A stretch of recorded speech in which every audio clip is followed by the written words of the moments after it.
কয়েক বছর পার হয়ে যাওয়ার পর ইয়াকুব আলাইহিস সালামের কাছে মালাকুল মউত আজরাইল আলাইহিস সালাম আগমন করলেন। ডাক সালাম দেওয়ার পর ডাক দেওয়া, ভাই ইয়াকুব আপনি রেডি হয়ে যান। কি কয়? আপনি রেডি হয়ে যান।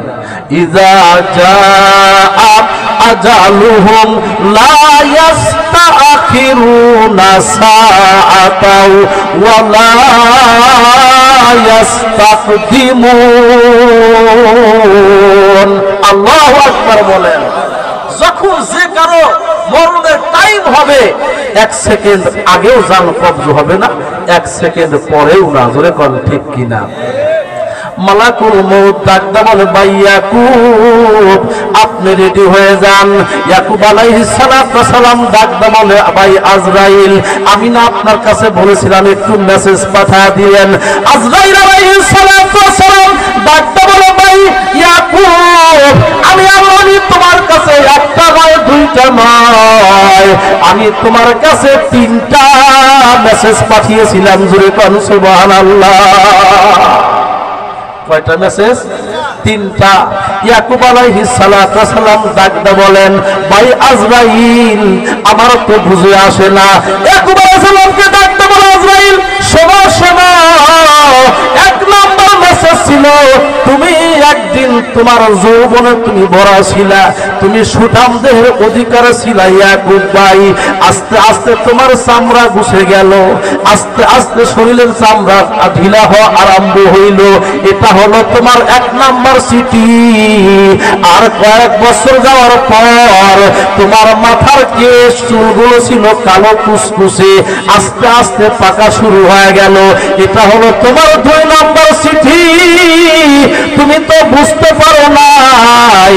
আল্লাহর নবী ইয়াকুব ডাকতে বলে, ভাই আজরাইল তাহলে কি আমাকে আল্লাহর কাছে যেতেই হবে? কয় হ্যাঁ, আল্লাহর হুকুম আমাকে আদেশ পালন করতেই হবে।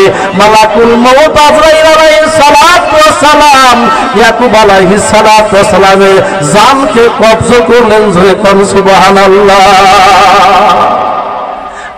আমারও জান একদিন শেষ হয়ে যাবে, আপনারাও থাকতে পারবেন না। কিসের আমি গরম দেখাই, কিসের আমি ক্ষমতার আমি অপব্যবহার করি। সান্দে গুই বাগে মান বুস্তানে মান, সান্দে গুই বাগে মান বুস্তানে মান, ইনা গুই গোরে গরুস্তানে মান, ইনা গুই গোরে গরুস্তানে মান। কত মানুষ বলে এটা আমার বাড়ি, এটা আমার বাড়ি, কিন্তু কেউ বলে না 60 বছর বয়স হয়ে গেল, 50 বছর বয়স হয়ে গেল, আমার আসল ঠিকানা কবর। জোরে কোন ঠিক কিনা? ইহা হাম সব মুসাফির হায়, ইহা হাম সব মুসাফির হায়, ওহি কবর ঠিকানা। তুই আগে রওনা হায়, তুই পিছে রওনা। এটাই তো ঠিক না? তর্জমা তো বুঝছেন, কুই আগে রওনা হয়, কুই পিছে রওনা।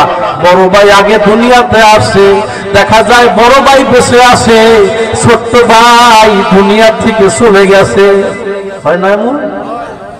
ও মুসলমান ভাইরা, আমি বলতেছিলাম দাড়িটা পেকে গেছে, 40 বছর 50 বছর পার হয়ে যাওয়ার পর এখনো যা মুসলমান ভাইরা যাদের চিন্তা আসে নাই, কবরের চিন্তা আসে নাই, আল্লাহর সামনে দাঁড়াতে হবে, আল্লাহর সামনে দণ্ডায়মান হতে হবে, কবর জগতে যেতে হবে, যাদের মধ্যে এই চিন্তা আসে নাই, শুধু টিভি নিয়ে ব্যস্ত, শুধু গান বাজনা নিয়ে ব্যস্ত, ও মুসলমান ভাইরা 2005